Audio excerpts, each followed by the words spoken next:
This time I've gone for a walk in Scotland. Evidence suggests that Scotland has been inhabited since the Mesolithic period, some 14,000 years ago, with evidence of buildings dated from 10,000 years and villages dating back some 5,000. The village of Skara Brae on Orkney dates from this period. The lack of trees on the island led to the buildings being made of stone. This method of construction has led to the preservation of many historic structures in Scotland, Neolithic burial and ritual sites particularly so. Scotland is home to the highest mountain in the British Isles, Ben Nevis, standing at 1,345 metres, with perilous cliffs of 700 metres on its northern side. The summit is the remains of a collapsed Devonian volcano that last erupted some 350 million years ago, give or take an epoch, so it's probably quite safe now. The Ben Nevis Massif includes Annoch Berg at 1,234 metres, Carnmore Derg at 1,223 metres, and Annoch Moor at 1,221 metres, the 6th, 7th and 8th tallest mountains in the British Isles. Annoch Berg translates from the Gaelic as small ridge, and Annoch Moor as big ridge, even though Berg is taller than Moor. Carnmore Derg translates as Great Red Peak. It is big, they all are, but I thought it looked mostly white, green and grey, not red at all. The lower part of the mountain on its north side is covered in pine forest that gives way to moss and grass-covered rock further up. Skiing takes place on the mountain when the weather allows, and someone has rather thoughtfully installed a cable car to take one halfways up. The snow on the Nevis Massif can last all year round, and on the summit the snow can form cornices on the edge. With the addition of thick fog, navigation skills are put into practice. When the fog clears, the views become apparent, as does the steepness to the mountain's sides. The mountains continue from the Nevis Range west into the Grampians. The Grampian Mountains are a mountain range in Scotland bordered by the Highland Boundary Fault to the south and Great Glen to the north. The 10 highest mountains in the British Isles all lay within this area.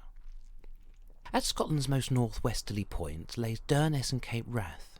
With some of Europe's most isolated and spectacular coastlines, it also boasts high cliffs, deep fjords, ragged inlets and sandy beaches, with the nearby Clomore Cliffs being the highest on the British mainland at 281 metres. The area has almost certainly been inhabited since the Stone Age, and the bodies of a Viking boy and a Pictish child found in the area are testament to this. Owing to its isolation, the area was reputedly the last haunt of the native Scottish wolf, the last of which died around 250 years ago. Other wildlife has survived, including the golden eagle, sea eagle and pine marten, if somewhat rare. I didn't see any, so that proves just how rare they are, and I was looking really hard. The name Cape Wrath comes from the Old Norse and means turning point.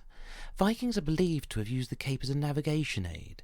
In 1263, King Håkon Håkonsson of Norway used the nearby Loch Erebor as a staging point for his fleet as it moved south to reassert Norway's claims of sovereignty in Scotland.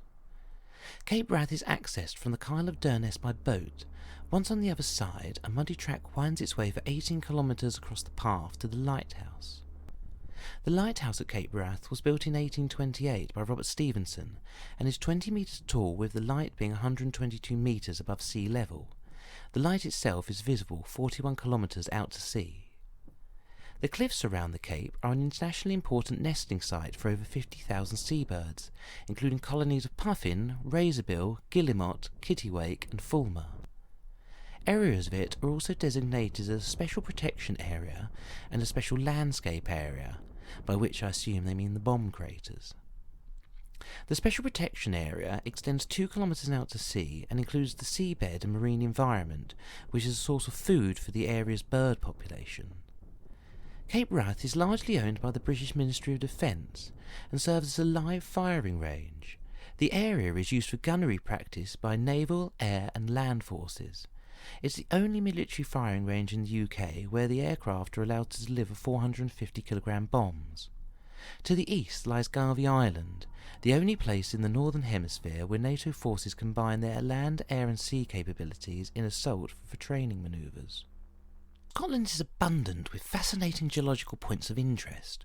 One of these is the early Ordovician period Smoo Cave, located on the country's far north coast. The cave is unique within the UK in that it was formed along two geological lines, one of dolomite and one of quartzite.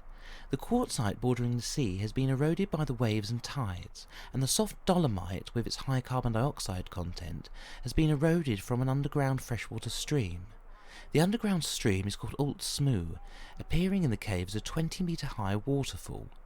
This is the dolomite quartzite boundary line.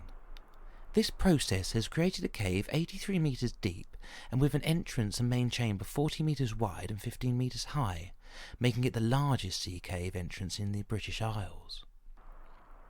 Scotland owes its rugged terrain to the ice sheets that covered the area 2.5 million years ago, and the glacial action that has occurred on it until the end of the Pliocene 11,500 years ago.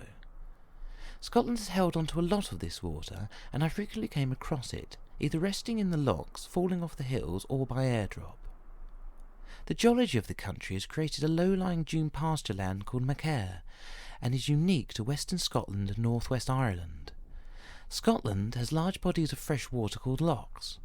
The largest of these is Loch Ness, at 39 kilometres long and is 230 metres deep in some places, big enough for a family of plesiosaurs, I'm sure.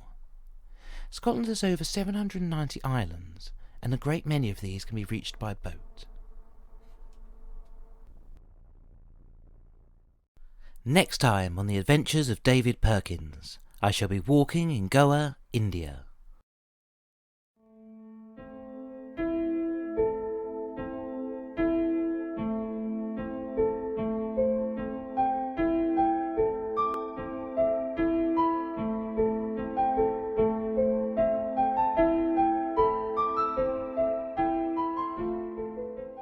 The Adventures of David Perkins. Like, subscribe, comment.